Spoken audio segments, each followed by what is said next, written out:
అందరికీ కూడా ఆదిలాబాద్ జిల్లా ప్రజలందరికీ కూడా గౌరవ భగవాన్ బిర్సా ముండా జయంతి 150 జయంతి శుభాకాంక్షలు తెలియజేస్తున్నాము.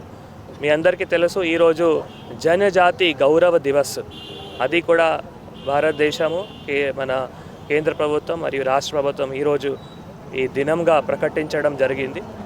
బిర్సా ముండా గారు, భగవాన్ బిర్సా ముండా గారు అందరూ ఆదివాసులకి ఒక స్ఫూర్తిదాయకులు. మన కాన్స్టిట్యూషన్లో కూడా వారు ఏవైతే ఆదివాసులకి ఈ జల్ జంగల్ జమీన్ సంబంధించిన ఏవైతే హక్కులు ఉన్నాయో దానికి మళ్ళీ 5th షెడ్యూల్ 6th షెడ్యూల్ ప్రకటించడం జరిగింది.